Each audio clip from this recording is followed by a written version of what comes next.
साथियों, आप सभी के इस प्लेटफॉर्म पर स्वागत है।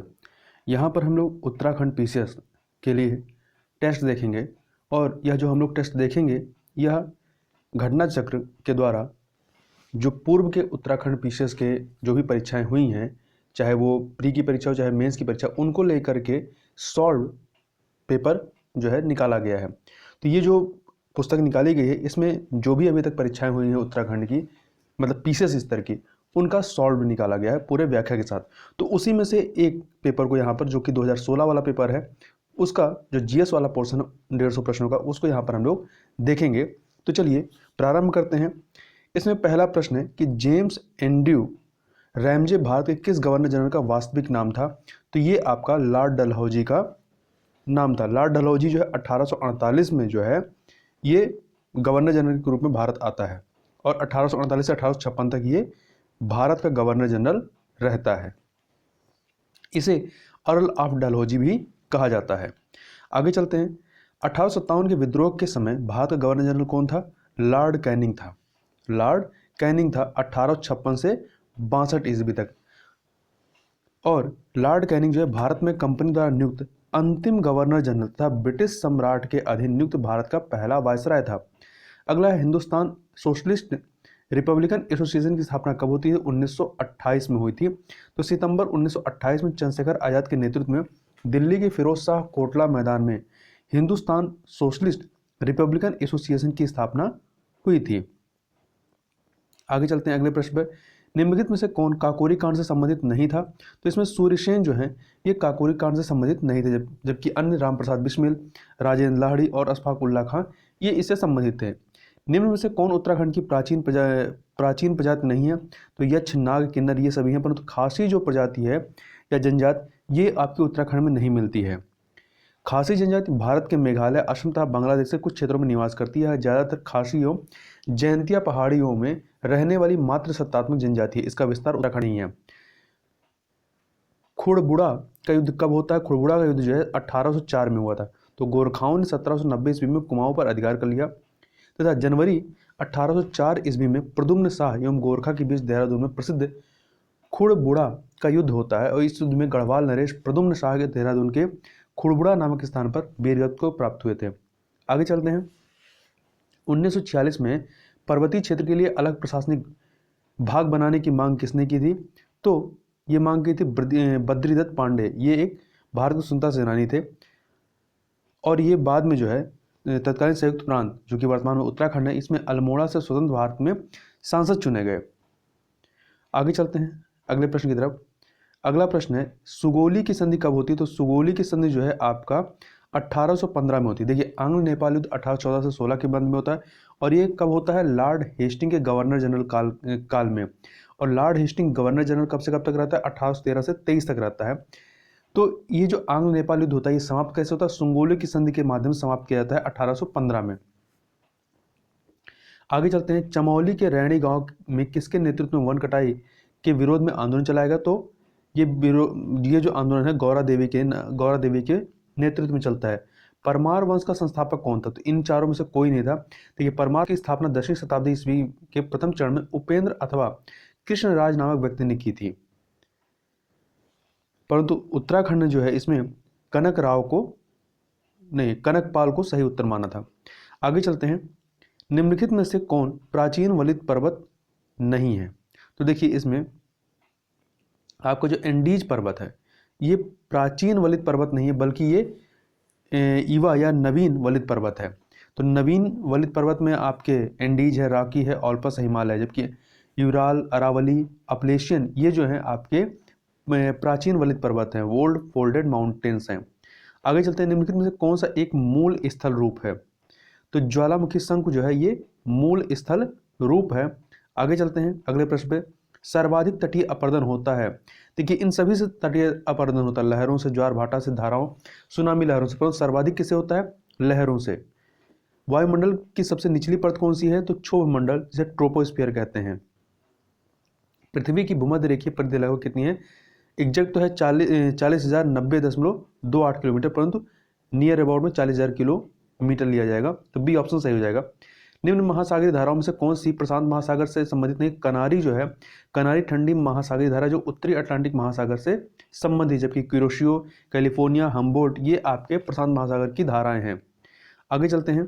शाफ्टा दक्षिण एशियाई वरीयता व्यापार समझौता का गठन किस वर्ष होता है? तो 1993 में हुआ था। तो देखिए 11 अप्रैल 1993 को सार्क राष्ट्रों ने ढाका में सार्क देशों के आपसी व्यापार में सीमा शुल्क को कम करने के लिए South Asian preferential trading agreement SAFTA पर हस्ताक्षर किए। साफ्टा के बाद साफ्टा आता है जो 1 जनवरी 2006 से अस्तित्व में है। निम्न में से कौन सा एक समय की प्राकृतिक इकाई नहीं है? तो मानक समय जो है प्राकृतिक इकाई नहीं है। बादल परिणाम है किसका? तो संघनन के परिणाम होते हैं। निम्नलिखित में से कौन सा युग्म गलत है? तो देखिए डोडी ताल जो है ये उत्तरकाशी में, देवरिया ताल जो है ये टिहरी में नहीं है, देवरिया ताल टिहरी में नहीं है, बल्कि ये कहाँ पर है? रुद्रप्रयाग जिला में चोपटा उखीमठ के पास स्थित है। रुद्रप्रयाग जिला में चोपटा उखीमठ के पास स्थित है। जबकि बेनीताल चमोली में, बासुकी ताल रुद्रप्रयाग में। खतलिंग ग्लेशियर कहाँ स्थित है? तो खतलिंग ग्लेशियर जो है आपका टिहरी गढ़वाल जिले में स्थित है और यह ग्लेशियर भिलंगना नदी का स्रोत है। पूर्वी धौली गंगा सहायक नदी है किसकी? काली नदी की ये सहायक नदी है। व्याख्या देखते हैं एक सेकंड। तो पूर्वी धौली गंगा नदी जो है ये काली नदी की सहायक नदी है। काली नदी लिपुलेख दर्रे के पास काला पानी से निकलती है।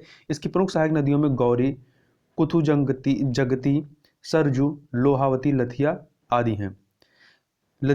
उत्तराखंड राज्य के किस राष्ट्रीय पार्क को वर्ष 2016 में प्रोजेक्ट टाइगर परियोजना के अंतर्गत सम्मिलित किया गया था? तो ये 2016 का पेपर है इसलिए इसके हिसाब से पूछा गया है। तो राज्य राष्ट्रीय पार्क है। आगे चलते हैं। कलियासोड़ भूस्खलन क्षेत्र उत्तराखंड में कहाँ स्थित है? तो ये आपका श्रीनगर और रुद्रप्रयाग के मध्य में स्थित है और यह जो है श्रीनगर रुद्रप्रयाग राजमार्ग पर अलकनंदा नदी के बाएं तट पर स्थित है। उत्तराखंड में किस वन्यजीव विहार समूह की स्थित पश्चिम से पूर्व की ओर है? तो केदारनाथ, नंदा देवी, बिनसर और अस्कोट की। 2 सूचियां दी गई, इन्हें सुमेलित करना है। इन्हें आपको सुमेलित करना है। तो देखिए बिस्ट को आप सुमेलित करेंगे तो ब्यास और सतलज 3 से मिला दीजिए। बारी दोआब, तो बारी क्या हो जाएगा? ब्यास और रावी 2 से मिला दीजिए। रचना दोआब, चिनाब और रावी 1 से मिला दीजिए। चाज दोआब, चिनाब था झेलम अर्थात 4। तो 3214 अर्थात ए ऑप्शन सही हो जाएगा। आगे चलते हैं। निम्नलिखित में से भारत में कौन जैव विविधता का एक संवेदनशील या हॉट स्पॉट माना जाता है? तो पश्चिमी घाट। कुल 4 हैं भारत में, पूर्वी हिमालय, इंडो वर्मा, सुंडालैंड तथा पश्चिमी घाट। कोपेन के जलवायु वर्गीकरण के अनुसार निम्न में से कौन सा उत्तरी बंगाल सहित उत्तर पूर्वी भारत का उपयुक्त वर्णन है?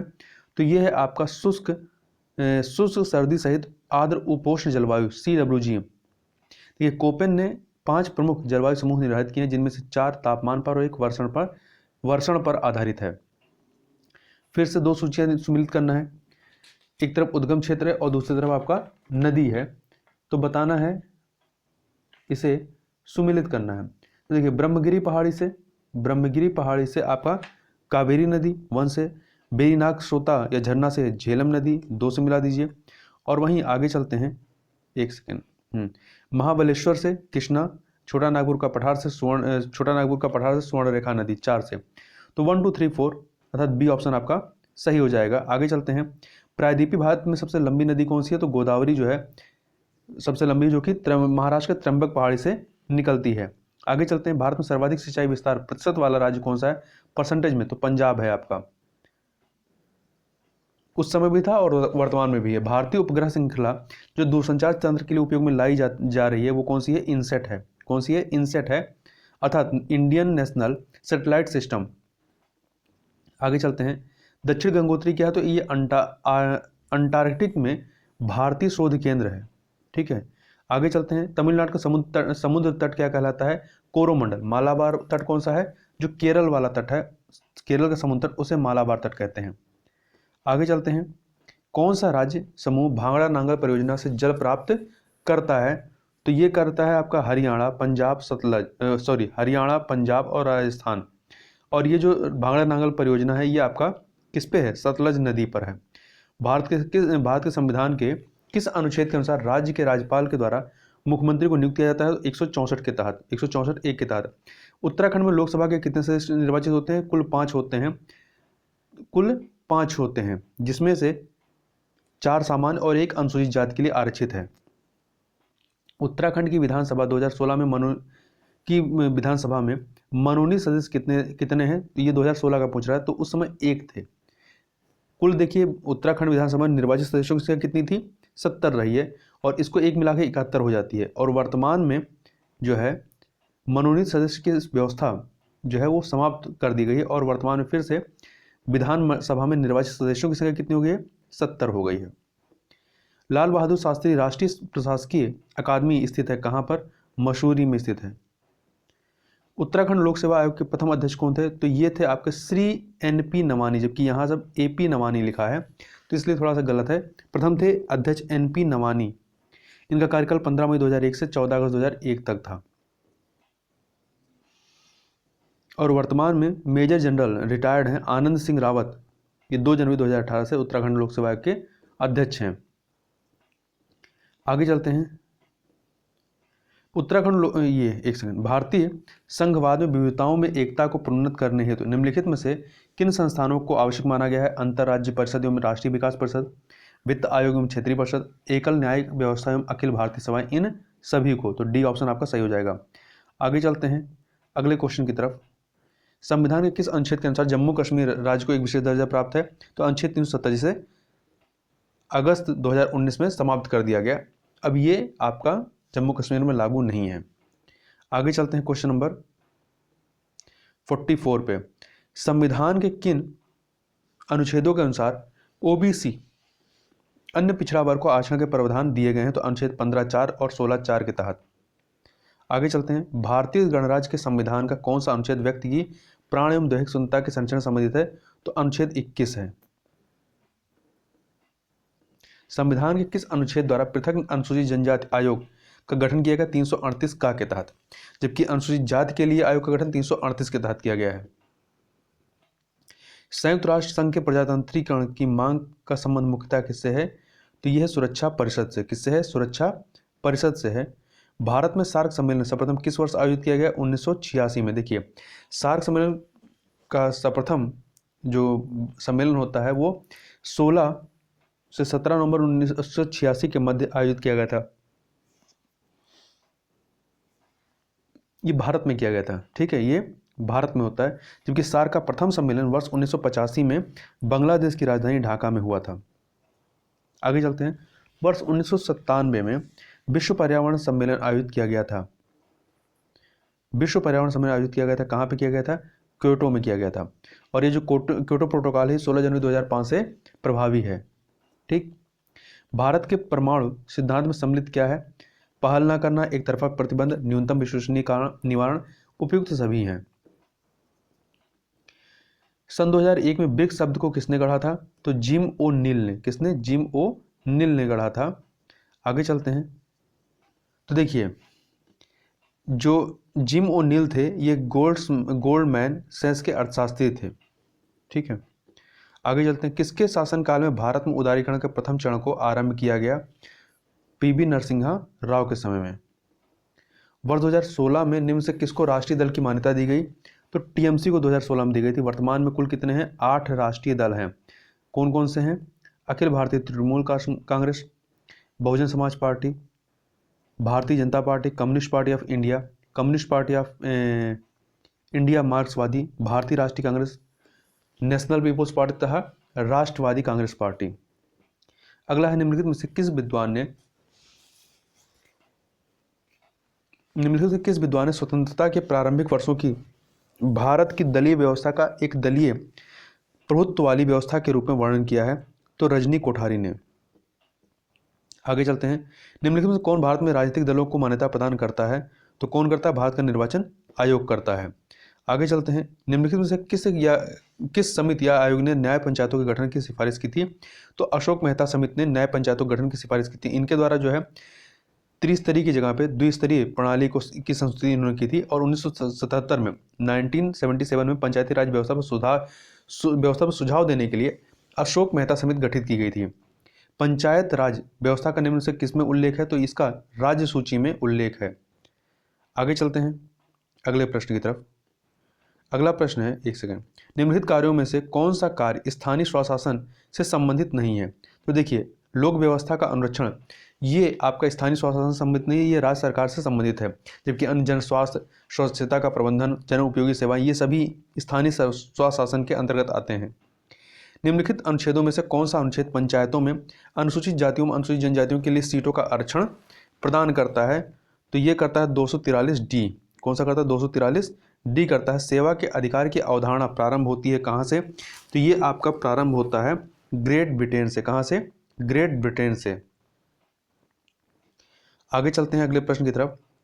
उत्तराखंड राज्य के वर्ष 2016-17 के बजट में निम्नलिखित मदों में से किसमें अधिक धनराशि आवंटित की गई? तो 2016 में जो है स्कूली शिक्षा में की गई थी, परंतु जो 2021-22 के बजट में सर्वाधिक व्यय वित्त कर नियोजन सचिवालय तथा अन्य सेवाओं के लिए 2,581.53 करोड़ रुपए तथा शिक्षा, खेल एवं युवा कल्याण तथा संस्कृति के लिए 9,450.77 करोड़ रुपए निर्धारित किया गया है। उत्तराखंड राज्य की सबसे बड़ी जल विद्युत परियोजना कौन सी है? तो टिहरी बांध परियोजना है, और यह भारत का सबसे ऊंचा बांध है। उत्तराखंड का हरेला पर्व संबंधित किससे? पौधारोपण से संबंधित है। आगे चलते हैं। निम्नलिखित में से उत्तराखंड का कौन सा एयरपोर्ट सर्वाधिक संचालन में है? जौली ग्रांट। तो उत्तराखंड का सर्वाधिक संचालनगत एयरपोर्ट है जौली ग्रांट, जो कि देहरादून में स्थित है। आगे चलते हैं। वर्ष 2015 में उत्तराखंड के निम्नलिखित तीर्थ स्थानों में से किस एक पर सर्वाधिक संख्या में पर्यटक दर्शनार्थ गए? देखिए, 2015 की यदि बात कर रहे हैं तो इस समय आपका बद्रीनाथ में गए थे, परंतु जो वर्तमान में 2020 में सर्वाधिक पर्यटक जो हैं वो कहाँ गए? वो आपके गंगोत्री में गए हैं। B option. आगे चलते हैं। 2011 की जनगणना के अनुसार उत्तराखंड में निम्नलिखित में से किस जिले की जनसंख्या सबसे कम है? तो देखिए, रुद्रप्रयाग की जनसंख्या सबसे कम है, और सर्वाधिक कहाँ पे है? हरिद्वार में है। निम्नलिखित देशों में से कौन सा देश भारत के विदेशी व्यापार में सबसे बड़ा साझेदार है? तो 2016 में जब पूछा गया था तो उसमें चीन था, परंतु वर्तमान में कौन है? यूएसए है, संयुक्त राज्य अमेरिका है। और तीसरे पे कौन है? दूसरे पे चीन है, तीसरे पे संयुक्त अरब अमीरात है। राष्ट्रीय कृषि बीमा योजना भारत में किस वर्ष प्रारंभ होती है? तो ये 1999 से 2000 के बीच में प्रारंभ होती है। केंद्रीय कृषि मंत्रालय द्वारा अप्रैल 1985 से प्रारंभ व्यापक सफल बीमा योजना की जगह पर रबी मौसम 1999 से 2000 के मध्य में राष्ट्रीय कृषि बीमा योजना प्रारंभ की गई थी। आगे चलते हैं। 2011 की जनगणना के अनुसार भारत में निम्नलिखित राज्यों में से किस राज्य में न्यूनतम लिंग अनुपात है? तो किसमें है? न्यूनतम आपका हरियाणा में है, और अधिकतम किसमें है? केरल में है। आगे चलते हैं। भारत में राष्ट्रीय आय गणना की समस्याओं में से एक क्या है? गैर मौद्रिकृत उपभोग है। भारत में कृषि के लिए पुनर्वित्त प्रदान करने वाला सर्वोच्च बैंक कौन सा है? नाबार्ड है। 14वें वित्त आयोग के अनुसार शुद्ध केंद्रीय कर आय में राज्यों को आवंटित होने वाले मात्रा का परसेंटेज कितना है? 42%, जबकि 15वें में कितना कर दिया गया है? 41% कर दिया गया है। आगे चलते हैं। भारत में कौन सा क्षेत्र सबसे अधिक प्रत्यक्ष विदेशी निवेश FDI इक्विटी प्रवाह को आकर्षित करता है? तो आपका सेवा क्षेत्र करता है। कौन सा करता है? सेवा क्षेत्र करता है, सर्विस सेक्टर। निम्नलिखित में से वर्तमान में भारतीय रिजर्व बैंक के गवर्नर कौन है? तो जब 2016 में प्रश्न पूछा गया था उस समय उर्जित पटेल थे, परंतु वर्तमान में कौन है? शक्तिकांत दास जी हैं। आगे चलते हैं। मानव विकास सूचकांक निम्नलिखित में किसका संयुक्त सूचकांक है? तो जीवन प्रत्याशा, शैक्षणिक उपलब्धि एवं प्रति व्यक्ति आय का। तो सी ऑप्शन आपका सही हो जाएगा। आगे चलते हैं। भारत में सीमांत जोत का आकार कितना होता है? 1 हेक्टेयर से कम होता है। ब्रिक्स संघ किस वर्ष ब्रिक्स में परिवर्तित होता है? तो 2010 में होता है। वाणिज्यिक सेवाओं के निर्यात में भारत का विश्व में 2014 में क्या स्थान है? वाणिज्यिक सेवाओं में निर्यात में भारत का विश्व में वर्ष 2014 में क्या स्थान है? तो 8वां है। और वर्तमान में जो वर्ल्ड ट्रेडिंग 2019 में जारी आंकड़ों के अनुसार वर्ष 2019 में भी वाणिज्यिक सेवाओं में निर्यात में भारत का स्थान 8वां ही है। OPEC organization of the petroleum exporting countries का निम्नलिखित में किस पर विशेष बल है? तो ये पेट्रोलियम उत्पादन और पेट्रोलियम कीमतों पर नियंत्रण, इन दोनों पर है। तो सी ऑप्शन आपका सही हो जाएगा। इसकी स्थापना, ओपेक की स्थापना कब हुई थी? वर्ष 1960 में हुई थी। वैश्वीकरण से सम्मिलित नहीं है, तो वैश्वीकरण से आपका सार्वजनिक क्षेत्र के इक्विटी का विनिवेश ये संबंधित नहीं है। आगे चलते हैं 81 नंबर क्वेश्चन। विश्व बैंक के कितने सदस्य हैं? तो विश्व बैंक के वर्तमान में 189 हैं। ठीक है, 189 है, तो ए ऑप्शन सही हो जाएगा। निम्नलिखित में से कौन एक वैश्विक पर्यावरण स्पर्धात्मक सूचकांक रिपोर्ट प्रकाशित करता है? निम्नलिखित में कौन एक वैश्विक स्पर्धात्मक सूचकांक रिपोर्ट प्रकाशित करता है? तो कौन करता है? विश्व आर्थिक फोरम, वर्ल्ड इकोनॉमिक फोरम करता है। आगे चलते हैं। सार्क सदस्य देशों के प्रशिक्षण देने हेतु भारतीय अनाज भंडारण प्रबंधन एवं अनुसंधान संस्थान स्थित है कहाँ पर? तो ये हापुड़ में है। कहाँ पर है? हापुड़ में। Prevention of money laundering act Bharat में कब से प्रभावी होता है? तो 2005 से। तो देखिए, prevention of money laundering act 2002 को 1 जुलाई 2005 से प्रभावी किया गया। ट्रिम्स का पूरा नाम क्या है? तो ट्रिम्स का पूरा नाम ट्रेड रिलेटेड इन्वेस्टमेंट मैसेंजर्स है, मेजर्स है। ठीक है, measures, trade related investment measures है। जीन क्या है? जीन क्या है? डीएनए का एक भाग है, ये ऑप्शन। थैलेसीमिया एक अनुवांशिक रोग है, किसे प्रभावित करता है? तो थैलेसीमिया जो है रक्त को प्रभावित करता है। थैलेसीमिया अनुवांशिक विकारों का एक समूह है जिसके रोगी के शरीर में हीमोग्लोबिन के संश्लेषण की क्षमता नहीं होती है। निम्नलिखित में से किसने नैनो टेक्नोलॉजी शब्द का प्रयोग किया और कब किया? तो ये प्रयोग जो है नारियो टानीगुची ने 1974 में किया था। ये टोक्यो विश्वविद्यालय में विज्ञान के प्रोफेसर थे। आगे चलते हैं अगले प्रश्न में। उत्तराखंड पशुधन विकास बोर्ड का प्रशिक्षण केंद्र कहाँ स्थित है? तो ये आपका ऋषिकेश में है। कहाँ पर है? ऋषिकेश में है। निम्नलिखित समुच्चय में कौन सी गैसें ग्रीन हाउस प्रभाव के लिए सर्वाधिक महत्वपूर्ण है? तो यह है carbon dioxide, methane, nitrous oxide और जलवाष्प है। निकल कैडमियम बैटरी का उपयोग होता है कैलकुलेटर में, कार्डलेस इलेक्ट्रॉनिक उपकरण में, ट्रांजिस्टर उपयुक्त सभी, मतलब डी ऑप्शन सही हो जाएगा। आगे चलते हैं 92 नंबर क्वेश्चन। कौन सा कथन नाभिकीय विखंडन से संबंधित नहीं है?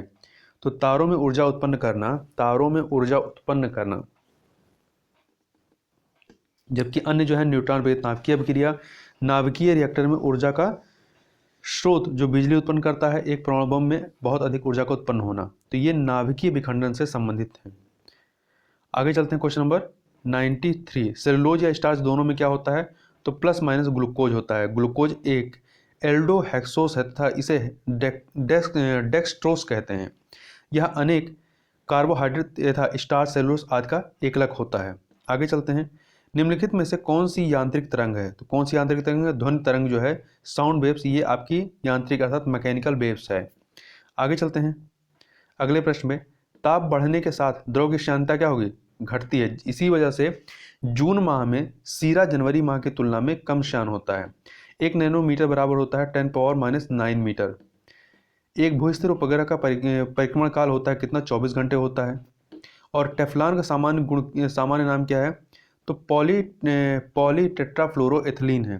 पॉलीटेट्राफ्लोरोएथिलीन, जिसे शॉर्ट में टेफ्लॉन कहते हैं, और यह अनेक कार्यों के लिए उपयोगी है। इसका उपयोग मुख्यतः बर्तनों में चिपकने वाले नॉन स्टिक सतह के रूप में होता है। आगे चलते हैं। निम्नलिखित में से कौन सा जोड़ा तांबे की मिश्र धातु का है? तो पीतल और कांसा ये तांबे की मिश्र धातु का है। आगे चलते हैं। एक अर्धचालक में विद्युत चालन होता है इलेक्ट्रॉन और होल्स दोनों के द्वारा।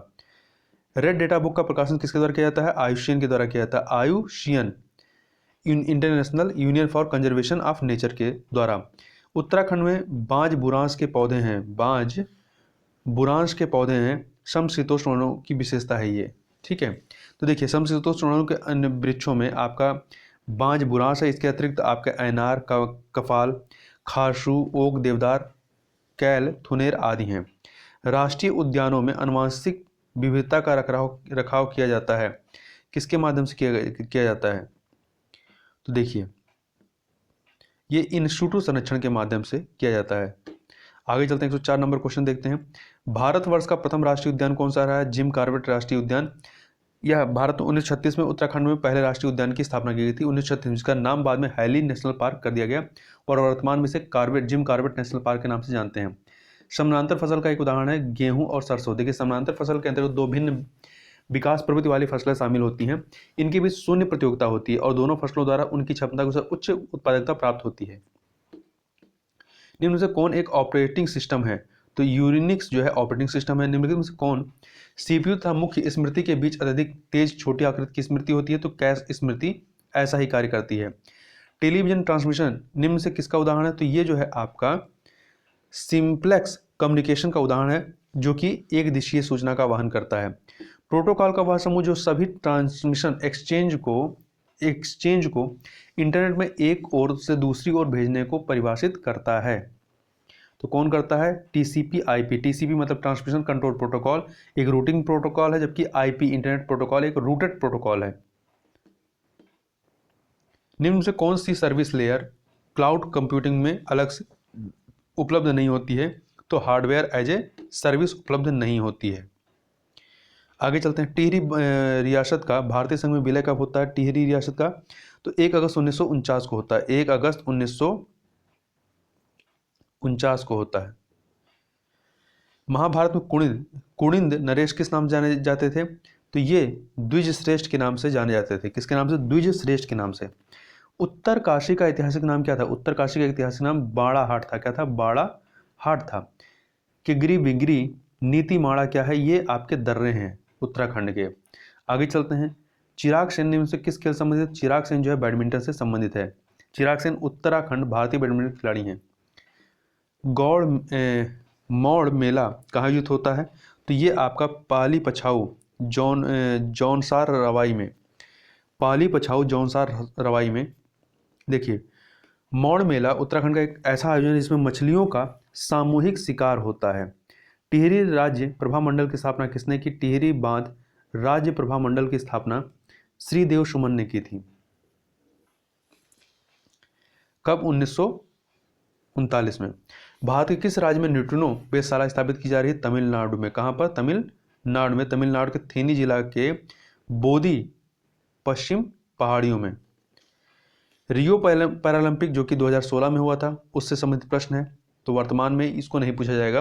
यहाँ ध्यान रखिएगा कि दीपा मलिक जो हैं ये महिला शॉटपुट खिलाड़ी हैं और इन्होंने ये पहली आपकी पैरालंपिक खिलाड़ी हैं जिन्होंने जो कह सकते हैं इंडिविजुअल रूप से पदक जीता है। आगे चलते हैं। नासा का अंतरिक्ष यान कैसनी किस ग्रह के मिशन पर है? तो ये शनि के मिशन पर है। कैसनी नासा द्वारा शनि एवं उसके उपग्रहों के अध्ययन हेतु प्रक्षेपित एक रोबोटिक अंतरिक्ष यान था। सितंबर 2017 में यह मिशन जो है क्या हो गया? समाप्त हो गया। भारत के सर्वोच्च न्यायालय ने किस वर्ष में न्यायाधीशों की नियुक्ति के लिए कॉलेजियम व्यवस्था को अपनाया था? 1993 में। 1993 में। किस देश में दुनिया का सबसे लंबा बुलेट ट्रेन का जाल है? तो आपका चीन में है।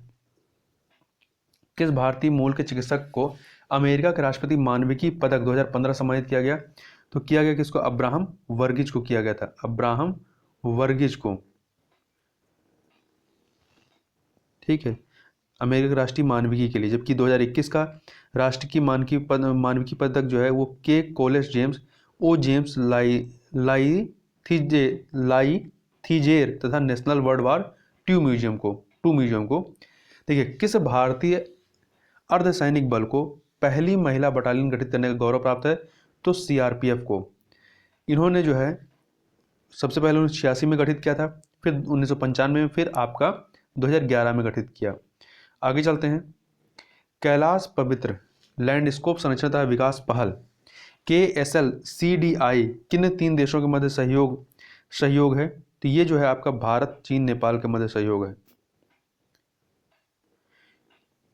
किस निजी क्षेत्र के बैंकों ने भारत में पहली बार सॉफ्टवेयर रोबोटिक्स का उपयोग किया है? तो ये उपयोग जो है ICICI बैंक ने किया है। ठीक है, 2016 में। आगे चलते हैं। और यह ऐसी व्यवस्था करने वाला भारत का पहला बैंक रहा है। वह वित्तीय साधन जिसके माध्यम से भारतीय कंपनियां विदेशी बाजारों से रुपए में धन जुटा सकती हैं क्या कहलाता है? मसाला बांड कहलाता है। क्या कहलाता है? मसाला बांड कहलाता है। अंतर्राष्ट्रीय समुद्री संगठन IMO द्वारा समुद्र में असाधारण बहादुरी के लिए पुरस्कार प्राप्त करने वाली विश्व की पहली महिला कौन सी हैं? तो विश्व की पहली महिला राधिका मेनन है। ठीक है, यहाँ पर चलते हैं व्याख्या में। तो अंतर्राष्ट्रीय समुद्री संगठन द्वारा समुद्र में असाधारण बहादुरी के लिए भारतीय मर्चेंट नेवी की महिला कप्तान राधिका मेनन को IMO अवार्ड सम्मानित करने का निर्णय 7 जुलाई 2016 को लिया गया। आगे चलते हैं। 2017 गणतंत्र दिवस समारोह के मुख्य अतिथि कौन थे? तो 2017 में जो है 68वें गणतंत्र दिवस के मुख्य अतिथि जो थे वो आबू धाबी के क्राउन प्रिंस शेख मोहम्मद बिन जायद अल नहयान थे। आगे चलते हैं। बुथकम किस राज्य का पर्व है? तो बुथकम जो है आपका तेलंगाना का पर्व है। यस अगेंस्ट ऑड्स की आत्मकथा किसकी? सानिया मिर्जा की। वर्ष 2014 में किसे प्राच्य भाषा का दर्जा दिया गया? तो उड़िया को दिया गया। किसको दिया गया? उड़िया। कुल 6 हो गए हैं। देखिए 20 फरवरी 2014 को केंद्रीय मंत्रिमंडल ने उड़िया भाषा को शास्त्रीय भाषा के रूप में वर्गीकृत करने की स्वीकृति प्रदान की। अब तक तमिल को वर्ष 2004 में, संस्कृत को वर्ष 2005 में, तेलुगु तथा कन्नड़ को 2008 में तथा मलयालम को 2013 में संस्कृत शास्त्रीय भाषा का दर्जा प्रदान किया जा चुका है। किस वर्ष भारत प्रतिष्ठित G20 फोरम की अध्यक्षता करेगा? तो ये इसमें से कोई विकल्प सही नहीं, क्योंकि भारत जो है 2023 में करेगा। ब्रिक्स शब्द की रचना करने वाले ब्रिटेन के विद्वान जिम ओ नील निम्न से किस विषय से संबंधित थे? तो ये अर्थशास्त्र से संबंधित रहे हैं। किससे? अर्थशास्त्र से। किस भारतीय वैज्ञानिक को न केवल नोबेल पुरस्कार अपितु भारत रत्न पुरस्कार से सम्मानित किया गया? CV रमन को, डॉक्टर CV रमन को दिया गया था। आगे चलते हैं। वैदिक देवमंडल में निम्न से कौन सा देवता युद्ध का देवता माना जाता है? तो इंद्र को युद्ध का देवता माना जाता है। मगध में नंद वंश का संस्थापक कौन था? महापद्म नंद था, या उग्रसेन भी कहा जाता है। पुराणों में महापद्म नंद को सर्वछत्रांतक और अपरो परशुराम कहा गया। यूनानी लेखक जस्टिन द्वारा किसे सैंड्रोकोट्स कहा गया था? तो चंद्रगुप्त मौर्य को कहा गया था।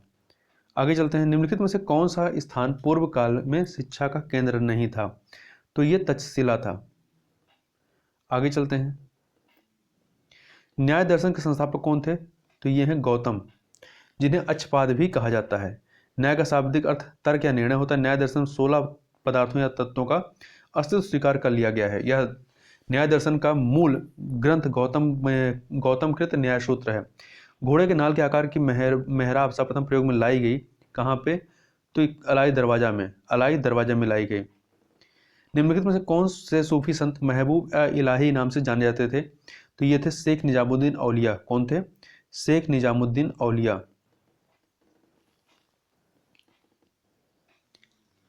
आगे चलते हैं। देखिए शेख निजामुद्दीन औलिया ने 7 से अधिक सुल्तानों का राज्य देखा था, जो एक के बाद एक सत्तासीन होते रहे, किंतु वे कभी भी किसी के दरबार में नहीं गए। आगे चलते हैं। सुल्तान जिसने बढ़ाकर भू राजस्व उपज का 50% कर दिया वह कौन था? तो मोहम्मद बिन तुगलक और अलाउद्दीन खिलजी दोनों रहे हैं। आगे चलते हैं। घोड़े के नाल ये हो गया। एक सेकेंड। निम्नलिखित इमारतों में से कौन सी इमारत शान फतेहपुर कही जाती है? तो ये आपका जामा मस्जिद है। ठीक है, जामा मस्जिद है। और देखिए फतेहपुर सीकरी में मुगल वास्तुकला के स्मारक जैसे जामा मस्जिद, बुलंद दरवाजा, पंचमहल, शेख सलीम चिश्ती की मकबरा आदि शामिल है। यहाँ स्थित जामा मस्जिद को शान फतेहपुर या शान सीकरी के नाम से भी जाना जाता रहा है। आगे चलते हैं। तबकाते अकबरी किसने लिखी थी? तबकाते अकबरी जो है निजामुद्दीन अहमद ने लिखी थी, और इस तबकाते अकबरी को तारीख निजामी भी कहते हैं। किस सिख गुरु के द्वारा सिखों का खालसा में रूपांतरण किया गया था? तो गुरु गोविंद सिंह के द्वारा किया गया था। किसके द्वारा? गुरु गोविंद सिंह, जो कि 10वें और अंतिम गुरु थे। निम्न से कौन नीला जल योजना ब्लू वाटर नीति से संबंधित है? तो द अल्मीडा मध्यकाल में सर्वप्रथम भारत संबंध स्थापित करने वाले पुर्तगीज थे, और ये पुर्तगीजों का जो था सेनापति था। आगे चलते हैं। उस फ्रांसीसी सेनापति के नाम बताइए जो 1760 के वाड़ीवाश के युद्ध में पराजित हुआ था। तो काउंट लाली ने पराजित हुआ था। देखिए, वाणीवास का युद्ध आपका 17 जनवरी 1760 में अंग्रेजों तथा फ्रांसीसियों के मध्य होता है। युद्ध में फ्रांसीसी पराजित होते हैं और अंग्रेजी सेना का नेतृत्व सर आयरकोर्ट ने किया, जबकि फ्रांसीसी सेना का नेतृत्व काउंट डी लाली ने किया था। ब्रिटिश संसद के किस अधिनियम ने भारत में व्यापार पर ईस्ट इंडिया कंपनी के अधिकार को समाप्त किया? 1813 के चार्टर एक्ट ने। दक्षिण भारत में सिंचाई व्यवस्था का अग्रदूत किसे माना जाता रहा है? तो सर आर्थर कॉटन को। ये ब्रिटिश सिंचाई अभियंता थे। उन्होंने दक्षिण भारतीय राज्य की स्थापना सिंचाई व्यवस्था हेतु उल्लेखनीय कार्य किया, इसलिए सर आर्थर कॉटन को दक्षिण भारत में सिंचाई व्यवस्था का अग्रदूत माना जाता है। तो इस वीडियो में बस इतना ही। मिलते हैं नेक्स्ट वीडियो में, तब तक के लिए बहुत बहुत धन्यवाद।